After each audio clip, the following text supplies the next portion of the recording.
Hello, everyone. I'm Jack Fisher, and welcome to my world. And if you follow Marvel Comics long enough, you're bound to encounter some questionable writing and editorial decisions. For reference, just see the original Spider Man Clone Saga, or Ultimatum, or the entire run of Chuck Austin on Uncanny X-Men. Or, if you value your sanity, maybe don't. But it's practically inevitable.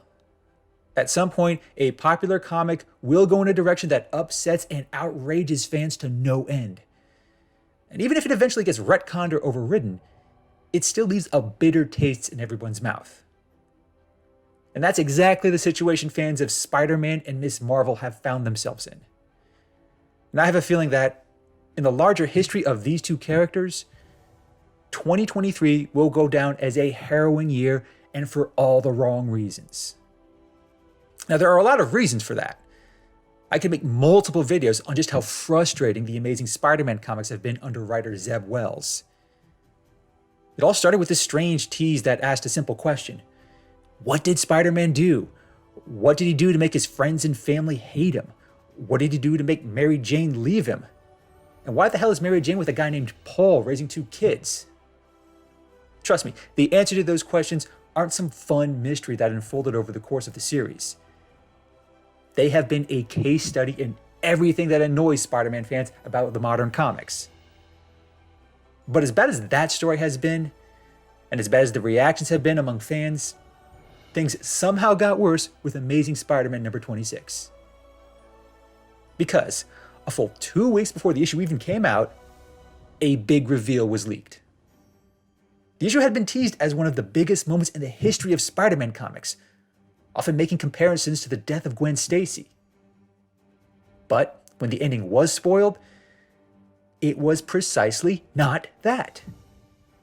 And I won't even bother with a spoiler warning. I'll just come out and say it. This comic ends with the death of Kamala Khan, aka Miss Marvel. Confused? Yeah, join the club. Trust me, it's a lot dumber than you think. For one, Miss Marvel has not been a major character in Amazing Spider-Man.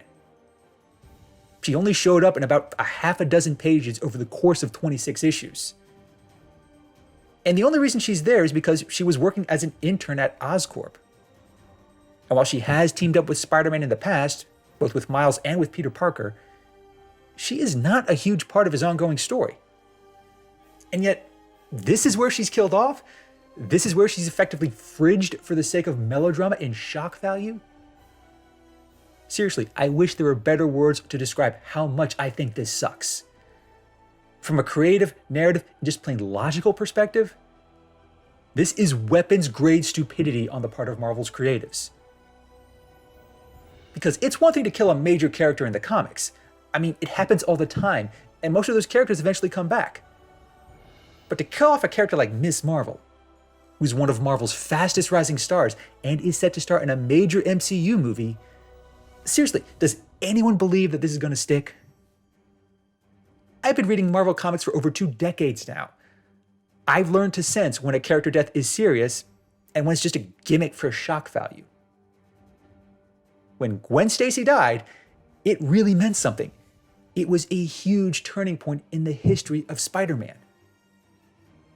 And when Superman died in the early 90s, that also meant something. And it was also a huge turning point for the character and for DC Comics as a whole. And when Marvel killed off Jean Grey a second time in 2004, that was also pretty serious.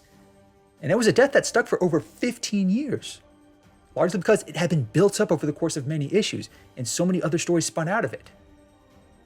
But the death of Miss Marvel in a Spider-Man comic, it just has no dramatic weight. It has no narrative weight. It has no depth or substance of any kind, aside from being a way to make Peter Parker more miserable than he already has been during this run.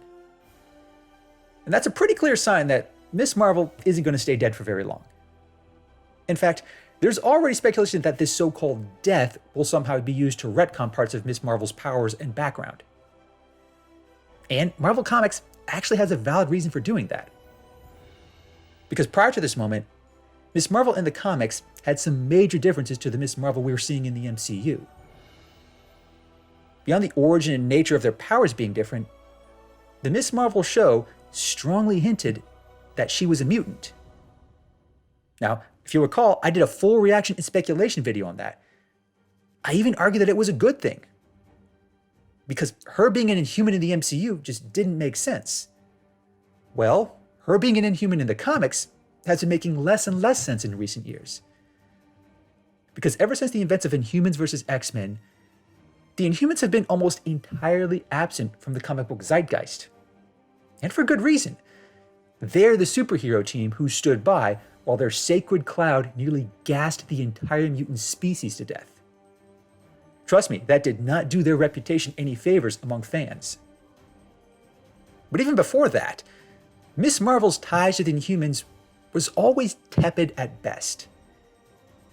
Yes, she interacted regularly with them for a while, but eventually she became more distant from them, and rightfully so.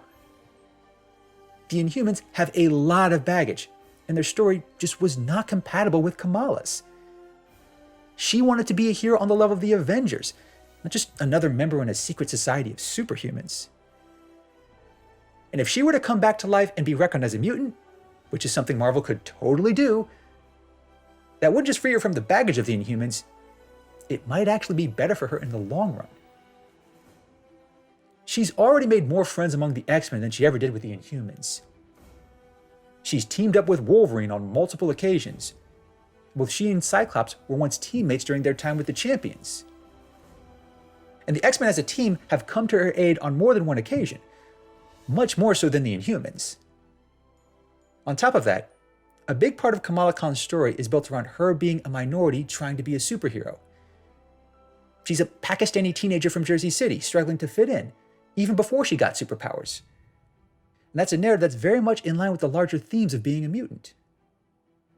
So if any good were to come out of this dumb excuse for a plot twist, it would be making Ms. Marvel a mutant, just like her MCU counterpart. Yes, it would be obscenely contrived, trying to synergize the MCU with the comics, but it wouldn't be the first time something like this happened.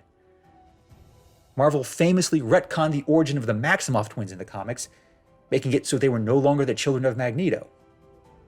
That was another dumb move made for dumb reasons. But a retcon like this, bringing Kamala Khan back as a mutant, that might end up being the only thing that makes this death palatable. We don't know for sure what's going to happen, and as of the making of this video, we only know that Marvel is killing off another popular female character in the name of furthering Peter Parker's story. It's dumb, it's contrived, and it's yet another layer of aggravation on what has been one of the most frustrating runs on a Spider-Man comic in recent memory. Hopefully, something good will eventually come out of it. But for now, I'll just say that, in terms of plot, character, and creative decisions, this one really sucks. Thanks for watching, everyone, and thanks for joining me in my world. Please remember to like, comment, and subscribe. Until next time, take care and stay safe.